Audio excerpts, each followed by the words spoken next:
want you to know that I think we are, all of us, doing a very good job with the town's, the taxpayers' money. And that's a tribute to all of us that we have such a good system in place.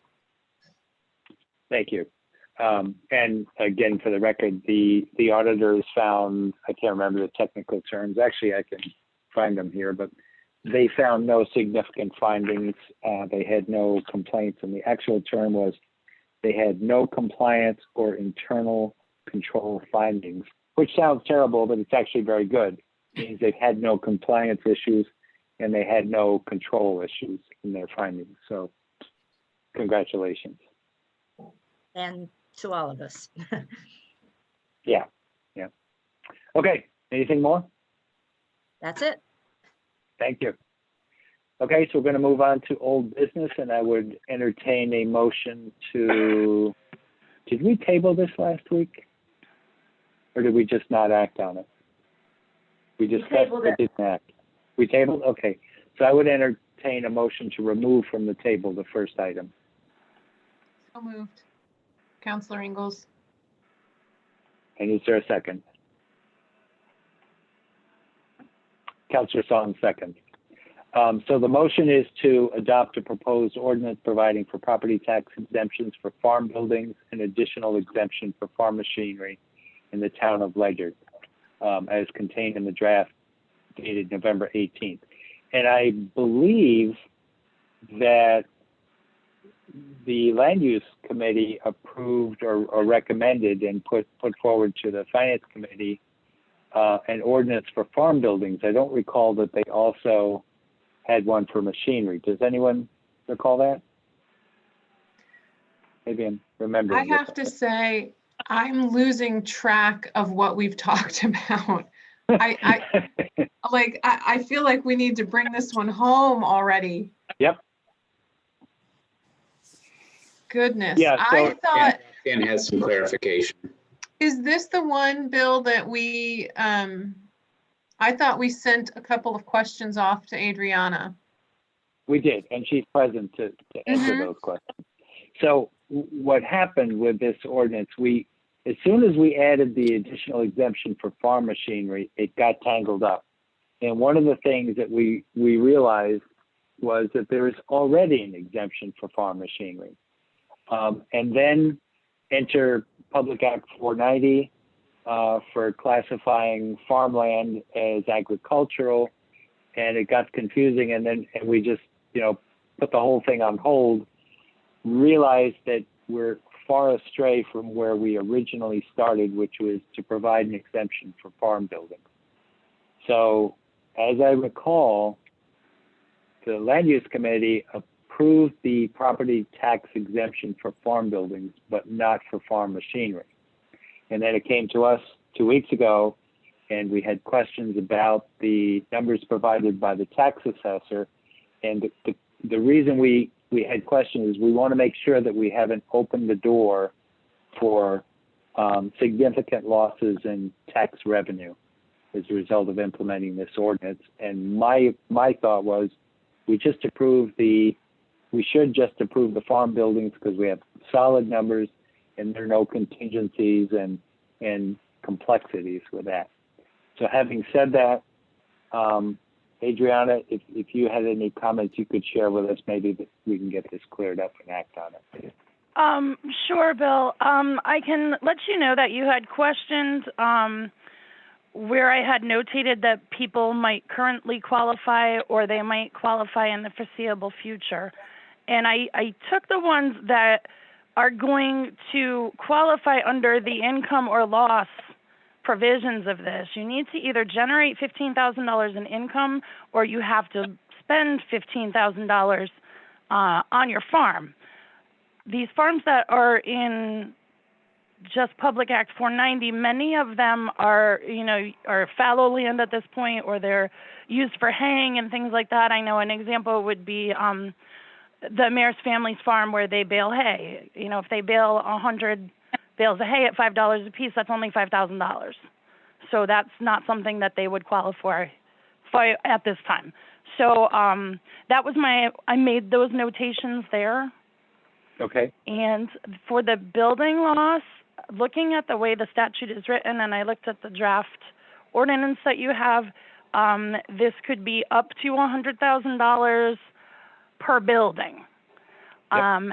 At this point, I don't foresee that being a huge loss. I think the numbers that I had given you are still quite manageable, and I did notice that there was a caveat for a cap in the ordinance. So I have to say I think this may be a good move for you. I don't really have any other recommendations for you. okay. So to recap the numbers for farm buildings, the present potential tax loss, if we approve this ordinance, would be $11,615 in taxes. So that's tax revenue we would Correct. lose. Yes. If all of the farms that could qualify invested in $100,000 worth of buildings, then the total potential tax loss would still only be $28,000. That is So- correct. That to me is a no-brainer. The machinery one is where we started to get tangled up. So And I can say at this point, because there's the state mandated exemption, most of our farmers don't even qualify for that, all of that yet. So even if they Okay. decide to purchase some pretty big equipment, as you can see the amount to the max, if you're looking at the spreadsheet at all, a lot of these are $80,000, $90,000. I mean, that's still a lot of equipment they can invest in, where they're still going to benefit from an exemption whether you pass this or not. Yep. Okay. So And I mean, that just would looking be- at this, I mean, the only one that would benefit from this at this time would be Ricky Holmberg. Okay. Bill, And you're showing it. Go ahead. I have a question for Adriana. So you're saying if machinery, they can apply on their own? Up to $100,000. That is correct. Okay, but they don't need a town ordinance to do that? They do not. They are already taking advantage of that. Okay, thank you. You're welcome. And who funds that? Is it the town or is it the state funding that, Adriana? It is non-funded, state mandated. So the town suffers the loss if they qualify, correct? That is correct. Okay. And Just to so I note, believe. just to note, Go ahead. the draft that the land use committee forwarded does not provide for exemptions for farm machinery. They removed that from the proposal. Thank you. Okay, that's what I thought. Okay. So we need to make a friendly amendment to our motion. I think, correct, Roxanne? Should we remove the additional exemptions for farm machinery in the name of Right, the proposed? That was just a carryover from the old motion. The actual title does no longer contains the word machinery. Okay, It just says for buildings, and the additional for farm machinery should be out. okay. So, Andrea, The would you accept? For 8 does not include that. Okay. So, Councilor Ingalls, would you accept a friendly amendment to remove the words "and additional exemption for farm machinery" Yes. from your motion? Okay, thank you. All right, so we're back to buildings only. Estimated current tax revenue loss to the town is $11,615. If everyone took advantage of it to the full amount, the town's liability and tax loss would be $28,000. We say as a town, or at least as a council, and many people in town say that we are an agricultural town. We want to support agriculture. I see this as a good way to support our farmers. It allows us to continue to retain and put open space to use with minimal impact on the town, because every acre of farmland that goes to housing, as we know, has a potential higher cost to the town than leaving it open. So I'll stop there and see if there are other comments from anyone. Councilor Malone? Your None. mute, Tom. Okay, good. And Andrea shook her head no, so I think we're ready to vote. All in favor, please say aye. Counselor Ingalls votes aye. Counselor Malone votes aye. And Councilor Solomon votes aye, and this will move on to the council for final vote. Thank you very much. Motion passed. Hallelujah.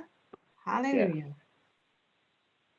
Okay, is there any other old business to come before the committee? Hearing none, I'll move on to new business and look for a motion on the first item.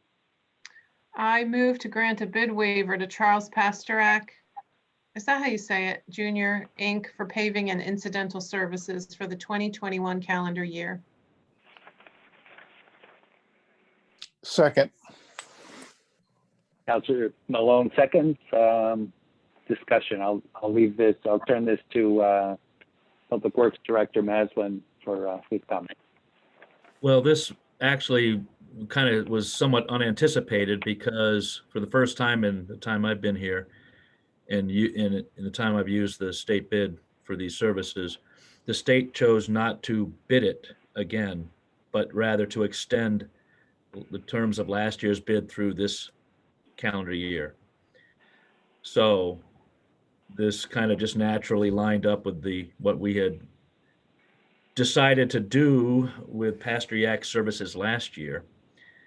And I felt, rather than, of course, when I'm originally was waiting for the new bid to come out and would know the terms of that at some point before construction season, before I would have needed to make any recommendation, and hopefully not needed to actually seek a bid waiver. But in light of the way this unfolded, it just made sense. And the only thing I would say is, if we felt that there were any reason why we shouldn't extend this for another year to Pasteryak, it would have to do with his workmanship in some way. And I think if you were to go to any of the streets or projects that he did last year, you would say that we'd be happy to have his work this year, or have him do our work this year in the extensive areas that it looks like we'll have funding to do. Thank you, Steve. Councilor Malone, Councilor Engel, comments, questions? Just that I've been on this committee long enough that Steve comes back every year to ask us to grant a bid waiver to this particular contractor because of the excellence of service, the reputation. So I have no problem. Okay, Tom?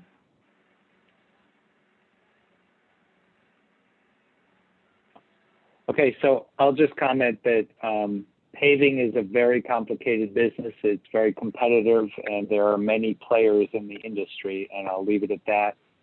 We are confident, based on the recommendations of staff and the experience we've had with this paver, that this is a good value for the town. The lowest bid is not always the best value, and in the case of paving, that becomes extremely important. So we've seen roads that have broken up just a few years after being paved, but they were not paved by this contractor. So a good job in paving is an investment, and the value is important. So I'll leave it at that and see if there are any other comments. And if not, are you ready to vote? All in favor, please say aye. Counselor Ingalls votes aye.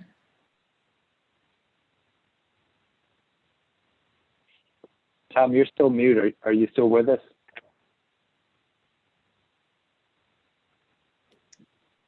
We saw you unmute and remute, but we did not hear your words.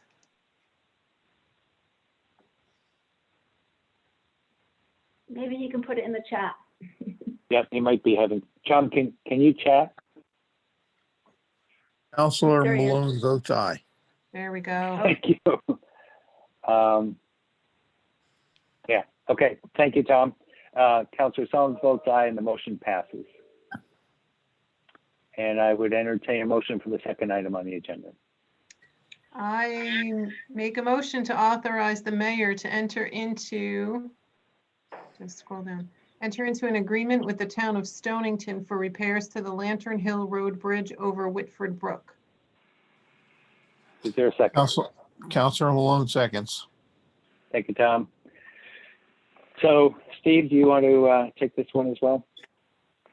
Well, this particular bridge has a long history of issues, or history of recognition of issues. Some of it has been documented and presented in the attachments that you have, but there are more extensive files that go back to the mid-1980s, not so much that far back with respect to the physical condition of the bridge in terms of its deterioration, but in terms of its narrowness and the safety issues that relate to two-way traffic at that spot.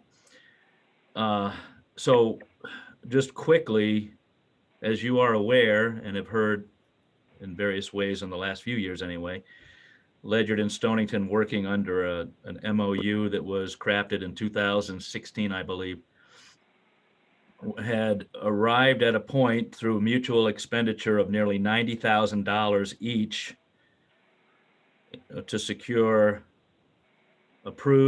completed, approved, and permitted plans for a suitable complete replacement of this bridge. And we were poised to proceed. And then the Board of Finance and the Town of Stonington effectively pulled the plug by not following through on the Stonington end of the MOU, which was to fund all the way through construction. So we were left as a town having budgeted funds on our end to proceed in accordance with the provisions of the state local bridge program. And we were unable to proceed, of course. And our permit for the plans that have been approved expires in August. We would have had to have at least, I think, secured a contractor by then, maybe even broken ground by then. So that's not going to happen. So I'm not saying that all of that $180,000 to $200,000 was for naught, because it could maybe be reprocessed, maybe renewed by way of a permit. It would have cost something to go that route, but we stand without any mutual agreement at this point to proceed with construction. In the interim period of time, I'm not sure it was a deathbed conversion, but Stonington got excited about their bridges in general and contracted or secured the services of WMC Consulting Engineers, who was the engineer actually that did the plans on behalf of both towns. Secured their services to do a comprehensive evaluation of their bridges in town. And so in particular, they asked WMC to do a more thorough investigation of this particular bridge, at which point WMC sent a letter or concluded that it was in really bad shape. And you see there's a letter that I've attached that you could read their findings in. But Stonington went from total inaction to immediate unilateral action. And they, on the basis of the recommendation of the engineer, immediately posted the bridge. I think the mayor got the letter the very day after Stonington received it. Our highway superintendent was called by his counterpart in Stonington and was caught off guard as to what was going on and didn't know anything about it. They were already mobilizing to post the bridge with signs and wondering where we wanted to have them put in Ledyard. And I intervened and said, nowhere but on our side of the bridge going south. I said, that's it. That's all we're going to look for now. So it's posted at a 8-ton limit with a provision, as the engineer has stated, to go up to 12 tons in emergency circumstances, which doesn't really cover the full range of emergency vehicles, obviously, that would need to traverse that bridge. But more looming in a more ominous way is basically an implied 6-month window that a certain range of minimal repairs has to be done in order for it to even be kept open at the 8-ton limit. So we're probably 2 months into that 6-month window. Most recently, the Stonington Board of Finance approved half of the funding necessary to proceed with an interim repair that would only keep it open at the 8-ton limit. And that's 50,000 with the understanding that Ledyard would come alongside with another 50,000. And so the way I have framed the background on this motion is that the town proceed to secure a better mutual agreement, not to just nurse this along, but to return to a commitment to do a full, appropriate, suitable replacement as soon as possible, with all that's necessary to maybe resurrect the permit and then get state local bridge funding. And I've talked to the representative at the DOT about that, and he said we're at square zero. We have to go all the way back and apply for the funding, because it was rescinded at the point that we could not proceed within the window of time that we were originally projecting that we could. So we have to, though, I think before we undertake those steps, get an appropriate agreement with the town of Stonington in one way or another. A lot of people are pretty worked up about this. I've also attached a letter from the Old Mystic Fire District Chief, who expressed the severe hazards that would really face people with respect to emergency services. There are residents in North Stonington, Ledyard, and Stonington, not many in Stonington, but at least one with access north of the bridge to their property, that are affected by this, not to mention all the people in the region going on that main road without having to take an extensive detour. So it's got attention now, I think, and there might be a possibility that we could secure a much better understanding rather than just chip in $50,000 for nothing, really. And honestly, it'd be much better to put 50,000 towards something that's permanent as opposed to temporary. So I don't know. That's the way I framed it, and I'll defer to the mayor for further comment on that if he wants to add his perspective. Sure. So I share a lot of Steve's feelings on this.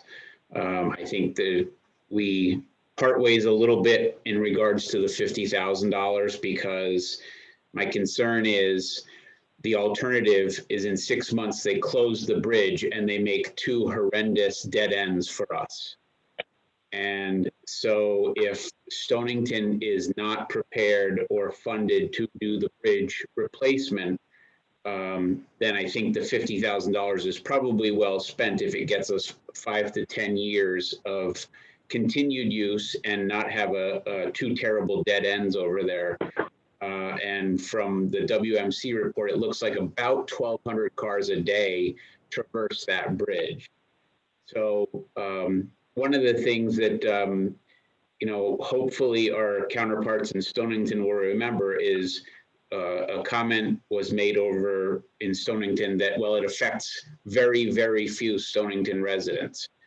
And that could be said in a lot of places all over every town in Connecticut.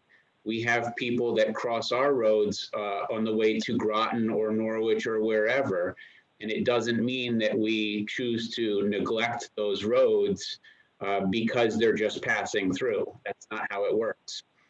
But I have asked to have a discussion with the finance chair of Stonington through the first selectman of Stonington. And I do anticipate that that will happen. And what I'm hoping to have happen is to have that discussion really about, which is what I had with the first selectman in Stonington, which is we had a signed MOU. If we go the route of a signed MOU again, I want this MOU to be something that survives my time in this seat as well as hers, because it needs to get done. The bridge is in a really poor state of repair. It ranked the worst of all Stonington bridges. It was at the absolute bottom. So something does need to get done with it. So I'm hoping that next week we will be having a discussion and that we can make some headway and some progress with our neighbors in Stonington. Thank you, Mayor. So, Tom, Andra, your comments or questions? I agree with the mayor. Yeah, I liked Steve's description of the deathbed conversion. I'm kind of thinking like, where did this come from? They were reluctant for so long, and then, now we're stuck here. But yeah, I don't think I have anything to add. Okay, thank you. The Old Mystic Fire Department's letter made a point about how long it takes to get to locations on that road, and they are actually closer to many of the addresses on Lantern Hill Road than Ledyard Fire Company. And so they respond and often are on scene before Ledyard. And if that bridge were to be closed, Ledyard would be able to get there quicker, not because they're closer, but because it would make Old Mystic so far away. And one fire, one fatality would put this entire discussion into a huge imbalance. So in my opinion, as has already been said, we don't look at bridges based on who they serve. If a bridge is in our inventory, we maintain it, as does every other town, as does the state. It's part of the infrastructure. You don't make decisions about whether to maintain them based on whether it serves all or some of your population. So I'm in favor of fixing it right. I'm not in favor of the temporary fix. The temporary fix will further restrict emergency vehicles. And again, the liability, it just makes the whole agreement seem small in comparison to potential loss of property and life. So I'm in favor of authorizing the mayor to enter into these negotiations. Bill, if I could share one more thing I failed to include. I also had a discussion with our senator and both of our representatives about this, just to see if there was anything that they could do to help support moving this along, because the bridge is in such bad condition. So I will also, as part of this, follow up with them now that they are in session and see if there's anywhere we can go with that too. Thank you, Mayor. Appreciate And I'll that. just add one more thing that I forgot to mention. It's probably a given and known. This is a bridge that straddles the Stonington-Ledyard line. So it's 50-50 in terms of its location. It is actually on the DOT's list. It's identified as a Stonington bridge, but they had to pick one town or the other. So I don't think that means a whole lot. In fact, the DOT rep said it really doesn't mean a whole lot. When we first went through this to secure DOT funding, Ledyard has a higher percentage of eligibility for reimbursement. So Ledyard, I took the lead on behalf of Ledyard to secure the grant.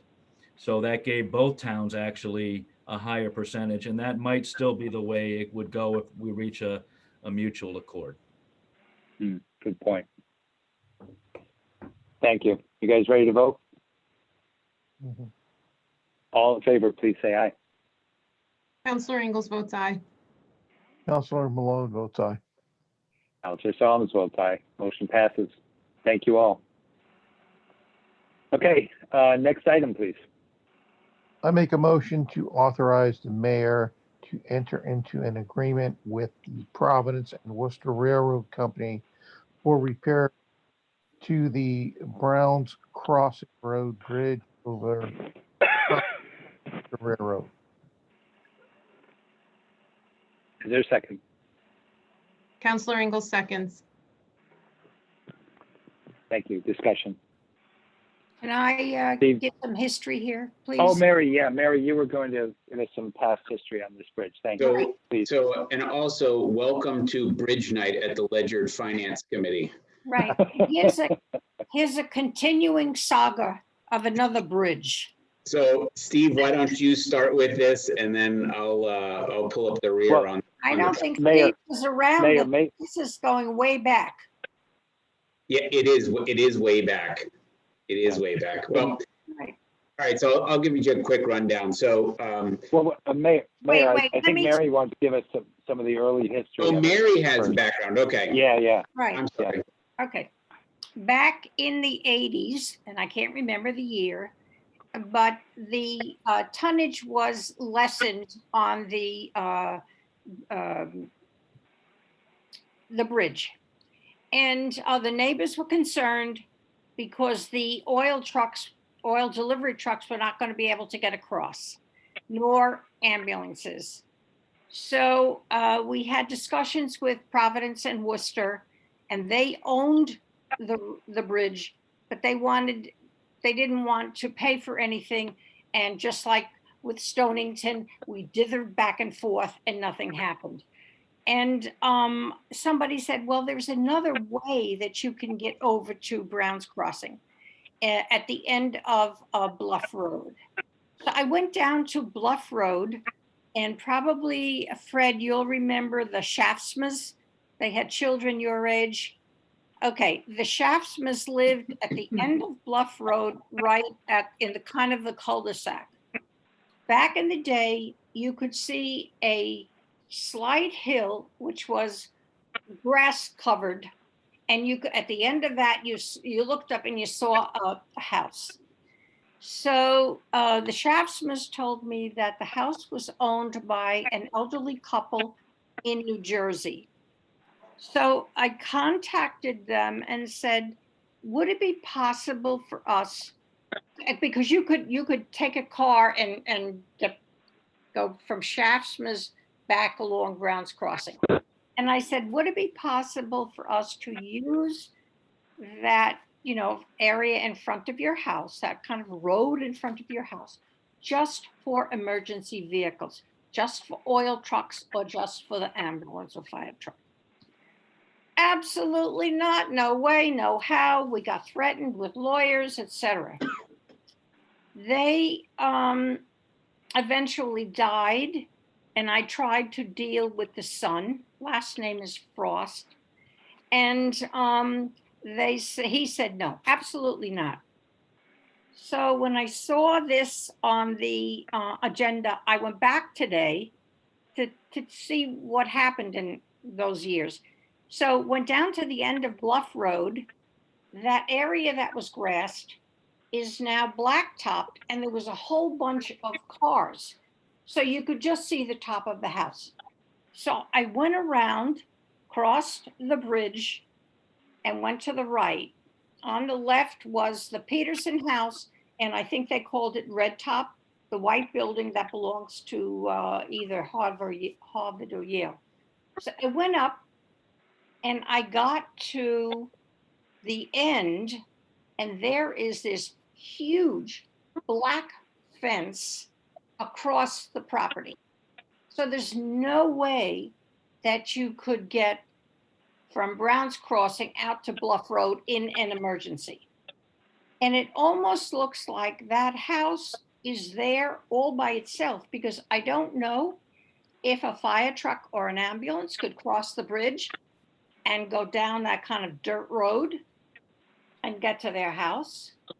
Anyway, I was just brought back memories of trying to deal with somebody to try to, and if we were able to get through, you wouldn't have to really fix the bridge, because there's only, I think, 1 or 2 families over there at this point. So that's probably a good segue, Mary, into Steve, and then I'll bring up the rear if you want, Steve. Okay, so picking up where Mary left off, in the late 90s, Okay. Yeah. the town put a water main, as you know, through the village and other places, but went past the house that was now, at that time, owned by the Primos. It was kind of a difficult dance to get that authority, but the water line was run all the way down to the Peterson house. Oh, okay. Beyond the end of Bluff. But subsequent to that point, the Primos secured access completely, put the fence up, and did other things to prevent. So the mystery is, in 20 years, here we are, how have they lived without the appropriate weight limit or capacity on this bridge Mhm. to secure oil services. Certainly emergency services would not have sent the vehicles over there that would have been threatened by such a low load limit. But at any rate, along the way, I just kind of coincidentally with some discussions I had with people asking questions down that way, I received a call from a gentleman, an engineering or a management company, engineering/management company who represents the P&W Railroad, seeking to work together toward a permanent solution. And this has all evolved now over almost a year, and leading up to through back and forth and various different other side conversations to a letter it's a confidential letter. It's a confidential settlement communication. So that I think has been provided to the appropriate parties to go forward. Mhm. But the bottom line is that the railroad would like to provide a permanent solution to this under, I think, very favorable terms, as long as the town going forward would take ownership of this and manage it going forward. So the mayor is very aware of the details of this, as we've talked back and forth several times, and in a couple cases, the two of us directly with representatives from P&W. And so I think it's a very good spot right now to bring this to permanent resolution. And I think I think everyone's nearly on the same page as much as people understand what's on the page. Mhm. Mhm. And I think that this step here will allow the mayor to go forward more definitively and come to an agreement with all the parties, the stakeholders, including the three property owners across the bridge, the Petersons, Dave DiPietro, who's the one on the end down by the Primos, and Harvard there. So So the Primos, are they going to stay just isolated where they are? are you talking about, no, DiPietro is the one who I think you're talking about, the one that's, or are you talking about the one at the end of Bluff? The end, no, this is actually Brown's Crossing. Okay, no, that's Dave It used to DiPietro. be Frost. It used to be, Dave DiPietro. okay, okay. The Primos, or Mrs. Primo, I think he passed away. She is the one at the end of Bluff. And Okay, this would allow a solution.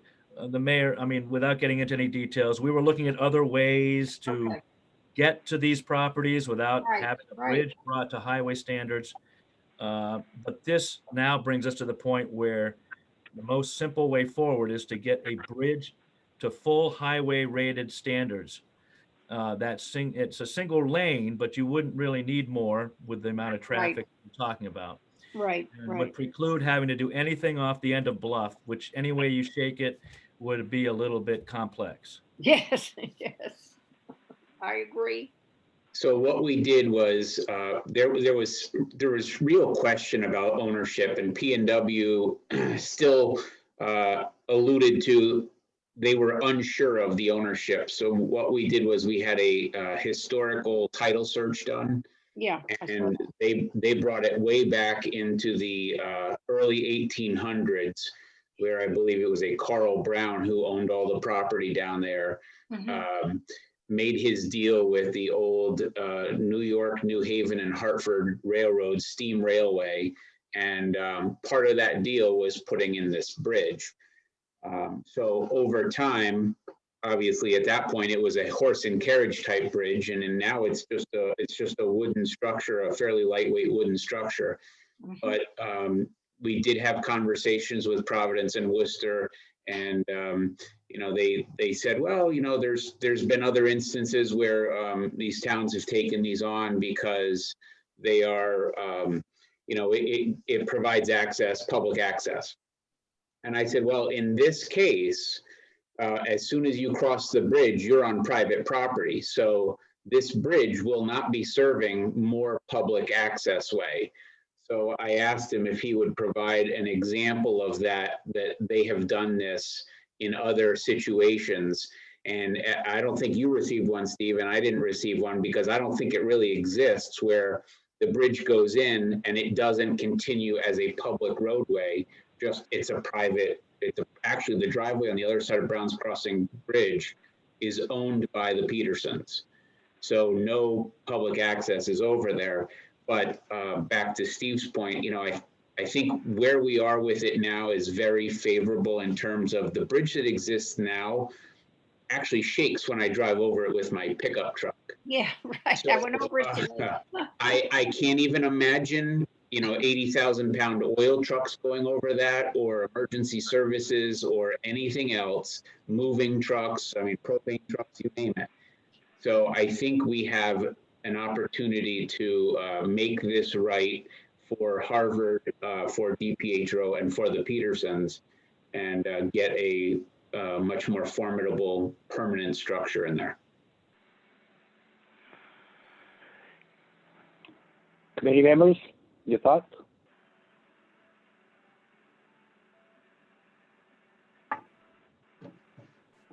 Let's do it. When stuff like this goes on for so long and someone presents a viable solution, let's just do it. Yeah. Councilor Malone? I agree. Me too. All in favor? Please say aye. Aye from Councilor Ingalls. Tom? Aye. And Councilor Solomon votes aye as well. Motion passes. Mayor, Steve, Mary, thank you. A lot of work and a lot of time went into this. Yep. Thank I you. think And a it's good gonna be solution. good year for bridges, I hope. One other thing, I had thrown this out there on the land for land use, planning and public works also, just because I wasn't sure it's infrastructure. If you don't think that's necessary to go forward with them, it's possible this can get on the next council meeting rather than wait another cycle. So I just throw that out there. I didn't put it on there for any other reason than making sure I crossed every T and dotted every I. So normally we go to land use first. Finance is usually the last one to vote. On this particular one, I would think the land use would want to weigh in on it. Okay. Bill, would that be for both the bridges, Lantern Hill and the Browns Crossing? I would think so. I know the land use has acted on previous discussions and motions on the Lantern Hill Bridge, so I would think they'd want to have a say. And I would be okay with them, with us pushing it or recommending it and putting it over to them and then making the final recommendation to the council. I think that'd be the right thing to do. Okay. That would put it on the land use February 1st meeting, and then it would go to the council on the 10th Okay. of So February. that's 3 weeks away. Yeah, I think that's what's the fine. I impact? don't think the urgency demands it Okay. any necessarily sooner than that. All right. I agree. Great. All right. Let's do it then. All right. Thank you both. Is there any other business to come before the committee? Bill, can I give you a quick rundown on where we Sure. are with the town budget? And I apologize. I mistakenly thought we had an agenda item on for tonight for this. So last night I should have. So my mistake. So where we are right now, the budget I think is looking very good. It will be delivered on March 1st. We do have some reductions in revenues in the form of the $500,000 in the Pequot Fund, which we lobbied the state to secure, which we had for 2 years, but the 2 years are now up. So I will be going back to lobby for an additional $500,000 a year for this biennial budget cycle. My preference, of course, is a total reformulation of the Pequot Fund, but I don't think that's going to happen in this legislative session. So I will be looking for that. So hopefully that will come together. There is an additional an increase for the pension funding this year. However, we're still at 83.6%, which is great. And the light is clearly at the end of the tunnel now. We're down to 6 years to be fully funded on the pension obligation. So that's really, we'll be in a great position at that point. As you know, some of the drivers, the debt from the schools and the PD, $4.8 million for this coming fiscal year. That is up about $700,000 from last year. The Board of Ed, as you know, was about $491,000 additional. That is exclusive of the as much as 9% healthcare cost increase. So that's a big one, and we're not going to really know that until April. And the other one, which is also important, is that the roads have done very well. Actually, I think they're right at the same number, about 83.6. So the pension funding level is about the same as our road rating right now from Beta Engineering. Steve is looking for $1,015,000. We provided him just shy of that last year, and it really helped boost the road rating up. So the other one, of course, is the grand list, 7.57% jump. That was the highest jump in at least the last 10 years. And truthfully, the first double-digit jump in our grand list valuation in the last 10 years. So I think the budget's looking good. I think there will be people that will be getting tax decreases this year. I can't say that across the board because we did samplings of the revals this year, and more modest homes like in the Highlands and Christie Hill, just the sampling that I took saw about a 16% increase in value. The kind of median homes are more around 14%. The higher end homes like Sablewoods and the upper end of Bittersweet were only up 6.6%. So the properties that are hot on the market, that are the highest value right now, are also the more modest homes. So the reason I say that is that people with homes of that valuation could quite possibly see a tax increase. So I'd rather not, but we're working hard to continue to bring it down. We just finished our work with all department heads last week. So now we sit here and comb through line item by line item, trimming stuff down before we deliver it to you for your work. So, but that's where we are with it right now. I think I'm happy to see where we are with the roads. I know it was an expensive proposition to get the roads where they are, but we're there now. So hopefully we can keep that up. Good report, Mayor. Thank you. You're welcome. Happy to hear that. Okay, any other business? I hear a motion to adjourn? So moved. Is there a second? Second.